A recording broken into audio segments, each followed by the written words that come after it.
ಇವತ್ತು class room ಅಲ್ಲಿ ಹುಡುಗಿರ್ ಪಾಕ ಕೂರ್ಸ್ದಾಗ ಈ ತರ ಆಗುತ್ತ ಅಂತ ಅನ್ಕೊಂಡೇ ಇರ್ಲಿಲ್ಲ. ಅದೇನು ಅಂತ ಗೊತ್ತಾಗ್ಬೇಕಂದ್ರೆ ವಿಡಿಯೋನ ಕೊನೆವರೆಗೂ ನೋಡಿ, ಎಲ್ಲ ಗೊತ್ತಾಗುತ್ತೆ.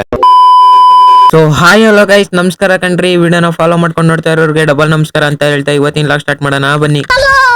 ನಾನು ನಿಮ್ಮ ಪ್ರೀತಿಯ ಕವಿಶ್ ಅನ್ನಕ್ಕಿಂತ ನಾನು ನಿಮ್ಮ ಪ್ರೀತಿಯ ಲಾಗರ್ ಕವಿಶ್ ಅಂತ ಹೇಳಕ್ಕೆ ಇಷ್ಟಪಡ್ತೀನಿ. ಯಾಕಪ್ಪ ಅಂದ್ರೆ ನಾನು ಲಾಗ್ ಮಾಡ್ತೀನಲ್ಲ, ಅದಕ್ಕೆ ತಡಾರಿ ಹಾಕಿದ್ರೆ ಹೆಂಗಿರತ್ತೆ ಗೊತ್ತಾ? ಅದೇ ಖುಷಿಗೆ ಹುಡುಗಿರ್ ನೋಡೋಣ ಅನ್ಬಿಟ್ಟು ಬಸ್ ಸ್ಟ್ಯಾಂಡಿಗೆ ಬಂದ್ ಕೂತಿದ್ದೆ.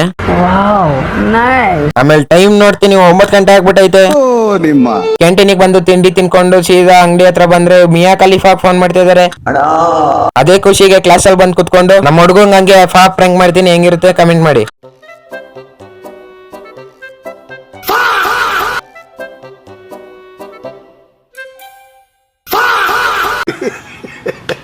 ಆಮೇಲೆ ಸಿಕ್ಕಾಪಟ್ಟೆ ಮಾತಾಡ್ತೀರ ಅನ್ಬಿಟ್ಟು ಹುಡುಗಿರ್ನ ಸೆಂಟ್ರಲ್ ಹಾಕ್ಬಿಟ್ಟು ಕೂರ್ಸ್ಬಿಟ್ಟು ಗಪ್ಚುಪ್ ಮಾಡ್ಬಿಟ್ರು ಅನ್ಕೊಳ್ಳಿ ಮ್ಯಾಮ್. ಹೌದಾ? ಗೋಡೆ ಮೇಲೆ ಇರೋ ಸ್ಪೈಡರ್ ನ ನೋಡ್ಬಿಟ್ಟು ಇವನು ಇನ್ಸ್ಪಿರೇಷನ್ ಆಗ್ಬಿಟ್ಟು ಅದ್ರ ತರನೇ ಮಾಡ್ತೇವೆ ಅನ್ಕೊಳ್ಳಿ. ನಮ್ಮ ಅರವಿಂದ್ ಹತ್ರ ಏನೇನ್ ಟ್ಯಾಲೆಂಟ್ ಇದೆ ಅಂತ ಇವತ್ತು ತೋರಿಸ್ತೀನಿ, ಬನ್ನಿ. ಆಮೇಲೆ ಕಾಲೇಜ್ ಮುಗಿಸ್ಕೊಂಡು ಸೀದಾ ಬಸ್ ಹತ್ಕೊಂಡು ಮನೆ ಕಡೆ ಬರೋಷ್ಟೊತ್ತಿಗೆ 6 ಗಂಟೆ, ಸಾರಿ 4 ಗಂಟೆ. ಈ ಲೋಪರ್ ನನ್ ಮಗನ್ ತಲೆ ಬೇಕೇ ಬೇಕು. ನೀವೆಲ್ರೂ ಚಂದ್ರನ ಕತ್ಲೆ ಆದ್ಮೇಲೆ ಬರೋದ್ ನೋಡಿದ್ರ? ಇಲ್ಲಿ ನೋಡಿದ್ರೆ ಬೆಳಕಿದ್ದಾಗ್ಲೇ ಬಂದ್ಬಿಟ್ಟಿದ್ದಾನೆ ಚಂದ್ರ.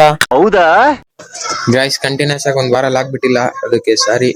ಯಾಕಪ್ಪ ಅಂದ್ರೆ ನಾನೇನೋ ದೊಡ್ಡದಾಗಿ ಟ್ರೈ ಮಾಡ್ತಿದ್ದೀನಿ, ಬಟ್ ಅದು ಸಕ್ಸಸ್ಫುಲ್ ಆಗ್ತಿಲ್ಲ. ಆ ಸಕ್ಸಸ್ಫುಲ್ ಆದ್ರೆ ನಿಜ ಡೆಫಿನೆಟ್ಲಿ ಡೈಲಿ ಲಾಕ್ಸ್ ಬರುತ್ತೆ, ಅದಕ್ಕೊಂದು ಮಿಸ್ಸೇ ಇಲ್ಲ. ಏನೋ ಒಂದ್ ಕೆಲ್ಸದಲ್ಲಿ ಇದೀನಿ, ಬಟ್ ಅದು ಸ್ವಲ್ಪ ಸಕ್ಸಸ್ಫುಲ್ ಆಗ್ಲಿ ಅಂತ ಕಾಯ್ತಾ ಇದೀನಿ. ಅಲ್ಲಿವರೆಗೂ ಸ್ವಲ್ಪ ಲೇಟ್ ಆಗುತ್ತೆ ಅಷ್ಟೇ. ಆಮೇಲೆ ಮನೆಗ್ ಬಂದ್ ಕಾಫಿ ಕೊಡ್ಕೊಂಡು ಇವತ್ತಿನ ಲಾಗಿಲ್ಗೆ ಏನ್ ಮಾಡ್ತಾ ಇದೀನಿ, tata, love you, bye by.